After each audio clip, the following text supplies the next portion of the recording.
Thank you all for being here today. I am Dan Driscoll, Secretary of the United States Army. We had two main goals today.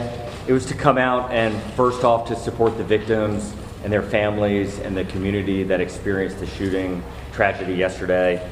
And the second one was to recognize the heroism, the courage, and the selfless service of 6 soldiers.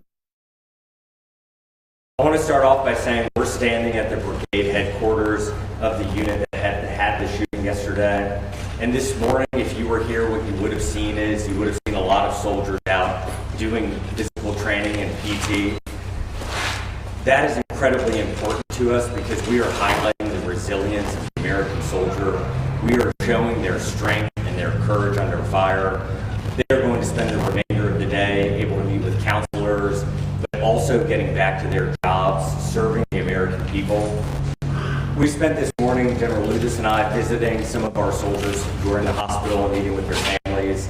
We talked to doctors, and one of the things that I can say unequivocally is that the fast action of these soldiers under stress and under trauma, and under fire, absolutely saved lives from being lost. On behalf of President Trump, Vice President Vance, Secretary Hegseth, they wanted me to tell these soldiers, their family, and this community that the entire federal government stands by and stands ready to care for these soldiers and their family. One of the more important things we were able to do this morning, though, is to recognize the heroism of these 6 soldiers. One of the soldiers tackled the person, so just think about this. They were unarmed and ran at and tackled an armed person who they knew was actively shooting their buddies, their colleagues, their fellow soldiers. Another soldier jumped on top of the person to subdue them until federal law enforcement was able to arrive. The other soldiers, immediately using their training that they had developed over years and years, started to take care of mass casualties. The hospital they took them to in March had just run a mass casualty exercise for a moment just like this. The Army does not want these moments to happen, but it stands ready when necessary to act and care for those when it does. The Army this year is 250 years old. That is 1 year older than this nation itself. These American soldiers highlight exactly what the Army has meant to this country. It has been there in some of the most traumatic moments of this nation's history, and it has been resilient, stood strong, and acted on behalf of American citizens. I just want to thank this community. It is absolutely unbelievable to me the speed with which law enforcement officers showed up, paramedics showed up. We had so many people showing up within the first hour that we actually had to stage some of them away. We are so grateful for this community and all that it does for our soldiers and their families. The investigation is ongoing. I imagine a lot of the questions we'll take will be related to. We are going hard investigation. The findings will be transparent. They will be released to the American public.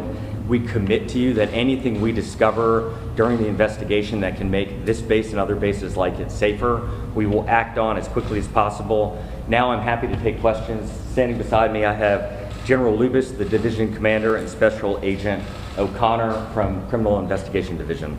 So let's kick off with some questions. Mr. Secretary, Robin Campbell. Hey, Robin. Hi. Will there be any efforts by the DOD to harden the entrances to installations to look for things like personal weapons coming in and out of base?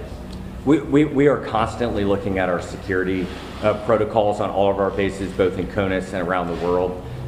We absolutely will want to learn from this investigation. We do not want something like this to ever happen again on an Army base. And so if there are things we can do to improve safety, we will take those steps. But right now, we're really early in the investigation. Mr. Secretary, yeah. Faith Abube with ABC Hey, News. Thanks for being here. How did the suspect get a gun, his personal gun, past security onto the base, into his workplace? Faith, as I just remarked to your colleague, we are still early in the investigation. The shooting happened yesterday. CID, I can have him come up and tell you what we've learned so far. Our commitment is what we learn will be disclosed. It will be transparent. Justice will be brought on behalf of these victims and the community that was harmed. Hey, good morning. As the Secretary mentioned, this is still an active investigation. We are still processing the scene with all the resources and capabilities that the Army's Criminal Investigation Division has to offer, which is immense. We have surged people from this entire region.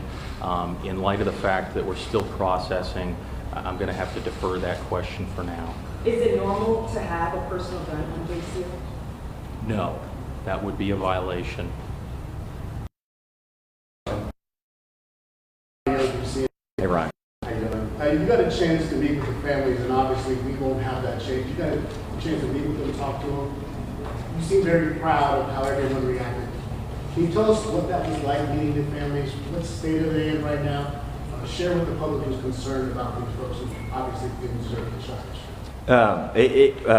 Ryan, it was heartbreaking sitting in there and seeing their soldier, their daughter sitting behind them, struggling. Our hearts broke with them. We tried to hug them. We tried to convey from the President and the Vice President and the Secretary of Defense that our entire nation mourns with them. We stand behind them. It has been only a couple of hours for them. I think they are still processing through it. But what we wanted to convey is we will be here with them every single step of the way. The United States Army is committing every resource we need to get these soldiers back into their formations as quickly as we possibly can. And then one of the things that we had said at the meeting earlier with the soldiers from this unit is, General Lucas and I were reflecting on this in the car ride. These kind of moments, especially if you've deployed, you've gotten to see them more frequently, the trauma from them often doesn't hit for weeks or months on it. Like it doesn't come as quickly as you might think. And so what we try to encourage for all of our soldiers is to speak up, lean on each other, lean on your leadership, and we will provide the resources, the care, and the love that they need to recover. General, can you take that on as well too, real quick, just about what it was like to meet with those families as well? Yes, sir. Thank you for the question. It's heartbreaking. It's painful to see them struggling with a wounded family member. They expressed that they were incredibly proud of their soldier, as we are, and they asked for prayers. So we appreciate all the prayers that have been sent our way, and we would ask you to keep them coming. General Lucas, Priya Streamer with NBC News. Yes, Skyler with CBS News here. Quick question for you. Can you describe the condition of those who are injured? I know that there might have been some updates. I know General, you said yesterday they're expected to be okay, but just nature of the injuries to life? Yes, sir. Thank you. Of the 5 wounded soldiers, 3 were released yesterday, which is amazing considering the circumstances and the ranges at which they were engaged. 1 soldier remains as an inpatient here at Wynn Army, right here on Fort Stewart. She's doing very well in high spirits. Of course, she's got a little bit of a road to recovery. We're hopeful she may be released as early as this weekend, but that will just depend on how things heal up over the next couple days. And we have 1 soldier that remains at Savannah Memorial Community Hospital, who I visited with the Secretary this morning. She's got a little bit longer road to recovery. The doctors are very positive, but I think it's going to take her a bit longer to recover, but they're very hopeful she's going to make a complete recovery. General Lucas, this is Priya Sridhar with NBC News. I know you guys are prepared for scenarios like this when you go to war zones or on combat deployments, but have you gotten an opportunity to speak to some of the soldiers in this unit about how they're processing that this attack occurred from one of their own, and how are you processing that as a leader? Yeah, I think we train for this on the battlefield, and it's a different situation when it happens on an installation with one of your own. So I think over the upcoming days and weeks, as the Secretary said, people are going to process this and work through this at different rates. And we know we've got to keep a very close eye on them. We've got to wrap our arms around them. We've got a great community here, a great response. As you saw from all the folks the Secretary recognized this morning, the support from the local community, just amazing. So we feel that this demonstrates that we trained internally for the worst case scenario, and our doctors and our medics and our soldiers responded exactly as we trained them to do. And now our job is to make sure that we care for them as they work through this. Thank you. And I just want to recognize behind me to the right, these are the 6 soldiers we were able to recognize today. And they, I mean this as sincerely as humanly possible. I and the administration, President Trump, could not be more proud of them. They are everything that is good about this nation. They are the best among us in our country. They are the best among us in the Army.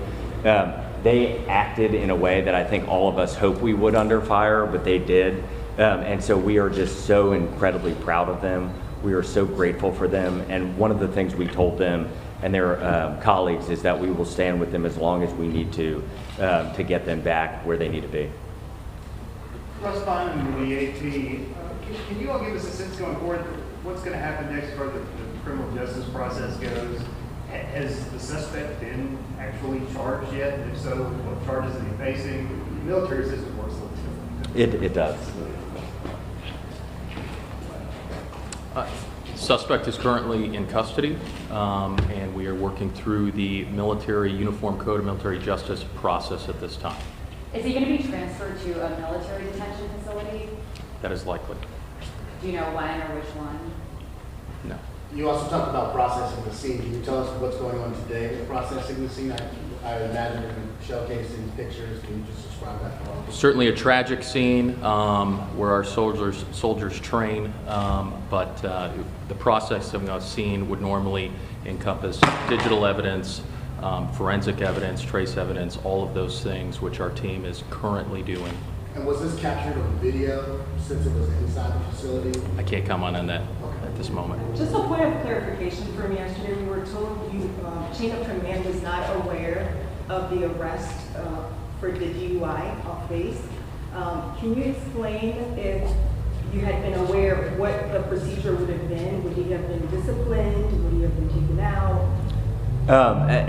Because we are one day into the investigation, we can't reveal those kinds of things. I think what we try not to do is speculate or do hypotheticals, and so each soldier, each instance, we take very seriously. Something like a DUI or another issue that could occur in the community, that impacts how we treat that soldier in our formations.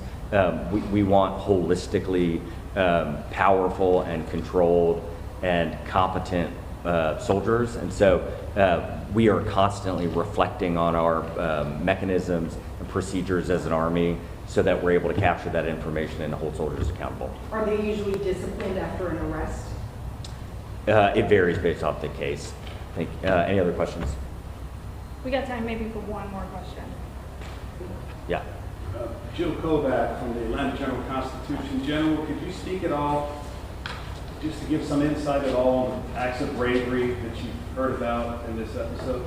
Yeah, sure. I think, as the Secretary mentioned, we have 6 incredible soldiers behind us, but this is just representative of the larger formation. Once the shooter was identified and a threat was identified, we had soldiers that immediately raced and tackled that soldier, wrestled the gun away, subdued him. A second non-commissioned officer jumped on top to further restrain him until the police could arrive. And then simultaneously, no one hesitated. Most of these soldiers behind immediately, and most important, bleeding. And when we spoke to the surgeons in the hospital, it was clear that the actions they took, primarily stopping that bleeding before they were loaded up into ambulances and quickly evac'd to Win Army Medical, certainly saved their lives. Are they back to work today? I'm sorry, Are they back to work, or are they taking some time off? Well, today is a day that we focused on bringing the brigade and the unit together so they could support one another, so we could, of course, get right back at it, but it's also a day where we're going to focus on ensuring that they're getting the support they need. General Lewis, can you give us a general sense of how long this all happened from that first shot fired to when your brave soldiers were able to tackle the gunman? I can. It was an incredibly fast response, and I do attribute this to the training that this installation has done and the teams here have done. So at approximately 10:56, the incident was reported, and that went out over. That triggered a lot of response. Our installation, medical services, our police, our fire, our emergency medical services to respond, but it's also monitored by the local community, and then we requested assistance. At 11:04, we locked down, initial lockdown of the installation, so that is pretty quick. That wasn't me, that was the director of DES and the garrison commanders that immediately made that right call and that decision. At about 11:09, emergency personnel were dispatched to treat the 135 soldiers and the law enforcement. Several behind us and several in the crowd that we recognized earlier. So really what that means, we had about 13 minutes after that first report, we already had people, ambulances, fire, fish and game, military police responded and were on the scene.